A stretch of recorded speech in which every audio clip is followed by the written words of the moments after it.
अस्सलाम वालेकुम, आदाब।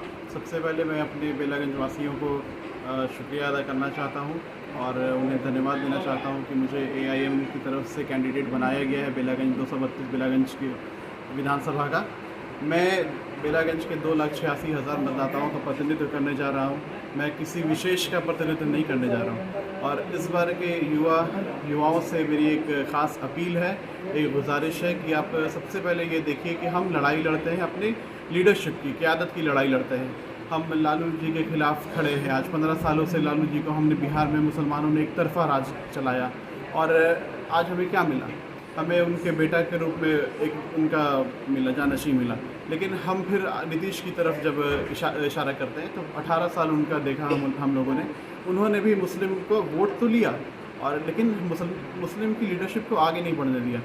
और अभी एक नई पार्टी जन्म ली है 2 अक्टूबर को, जो भी मुसलमानों को ही लुभाने में लगी है। तो मुसलमान पिछले 35 सालों से इनके द्वारा ठगा जा चुका है और ठगा हुआ महसूस भी कर रहा है। तो हम जब बात करते हैं चुनाव से पहले तो बहुत हमदर्दी दिखाते हैं कि हमारा कोई लीडर अगर कोई है तो वो हमारे बैरिस्टर असदुद्दीन ओवैसी साहब हैं, जो सदन में हमारे हर मामले को उठाते हैं। तो मैं इसीलिए भी आप सबसे ख़ास तौर से युवाओं से, महिलाओं से और फर्स्ट टाइम वोटरों से ख़ास अपील करता हूं कि अपने लीडरशिप को पहचानो, अपनी क़यादत को पहचानो, अपने लोगों को मजबूत करने की ज़रूरत है। आप लोगों से बहुत गुजारिश है, दिली गुजारिश है कि ओवैसी साहब को मजबूत कीजिए। वही एक आदमी है जो हमारी क़यादत को मजबूत कर रहे हैं पूरे इंडिया लेवल पे।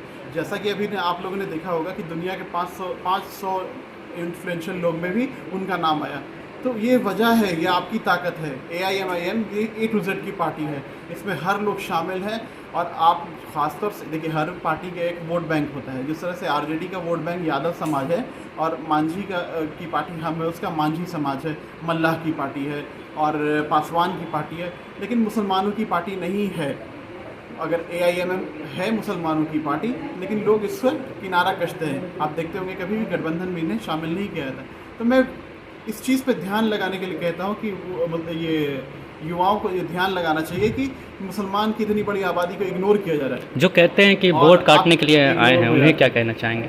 जो कहते हैं, जो कह रहे हैं कि आप सिर्फ वोट काटने के लिए खड़े हुए हैं, ये आरोप हमेशा से इस पार्टी पे लगता आया है। तो क्या अभी आपने देखा हरियाणा में चुनाव हुआ जी, क्या वहाँ पे वैसे सब लड़े थे? नहीं लड़े थे ना। तो किसने वोट काटा? आप दगा करेंगे तो वोट कटेगा, ठीक है। मुसलमान का वोट महागठबंधन की तरफ से खिसकेगा और आप अगर लीडरशिप को मजबूत करेंगे और गठबंधन में लेंगे, मुसलमानों को नकारना बंद करेंगे और मुसलमानों को एक क़यादत देंगे तो मुसलमान आपके साथ जाएगा। पिछले 35 सालों से मुसलमानों को सिर्फ ठगा गया है और इस बार मुसलमान इंशाल्लाह ओवैसी साहब की क़यादत को बेलागंज में मजबूत करेगा और हम लोग वहाँ से चुनाव जीतेंगे।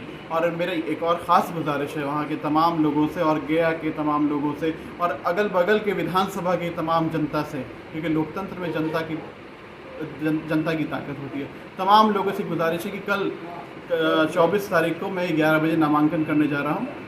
इसका प्रोग्राम शहर के नगमतिया रोड में AR पैलेस में रखा गया है।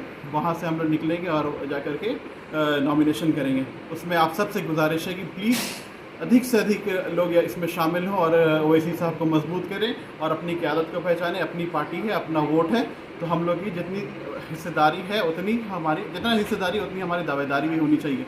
आप लोगों ने देखा कि एक पार्टी है RJD जिसने परिवारवाद को ही आगे बढ़ाया है। अभी 4 विधानसभा में भी देख लिया आपने, सिर्फ परिवारवाद के लोग उतरे हैं।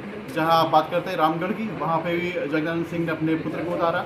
बेलागंज की भी, तो बेलागंज में भी सुरेंद्र यादव ने अपने पुत्र को उतारा और हम भी जो हिंदुस्तानी आवाम मोर्चा है उसने भी अपने पुत्रों को उतारा। तो यहाँ परिवारवाद की राजनीति चल रही है, जो लोकतंत्र के लिए खतरा है। लोगों को इससे ऊपर उठना होगा, अपने लोगों को मजबूत करना होगा, अपने लोगों का साथ देना होगा और ये साथ जमहूरियत में वोट से होता है। क्योंकि रानी के पेट से जो बच्चा होता है वो राजा बनता है, लेकिन लोकतंत्र में वोट के दम पे इंसान चुनाव जीतता है और विधानसभा में पहुंचता है। आप लोगों से बहुत गुजारिश है, बहुत विनती है, इस बार सोच समझकर वोट करें, किसी बहकावा में ना आए और ऐसे लोगों को बिल्कुल नकारें जो शराबबंदी को लागू करने की बात करते हैं और आपको वर्गलाने की बात करते हैं। मुसलमान उनका मेन फोकस है, क्योंकि मुसलमान के वोट को वो बांटना चाहते हैं। आपसे खास गुजारिश, उनके पास कोई वोट बैंक नहीं है, आपको सिर्फ बहलावा दिया गया है। उनके कार्यकर्ता, पेड कार्यकर्ता हैं जो आपको बहलावा दे रहे हैं कि उनके साथ अदर कौम का वोट है। कोई वोट नहीं, उनके साथ ज़मीनी हकीकत को जानिए। वोट AIMIM के साथ है। ये पार्टी हमेशा से आपकी हक की लड़ाई लड़ी है। आप इसको देखिए, पहचानिए, अपनी क़यादत को मजबूत करिए। धन्यवाद, शुक्रिया।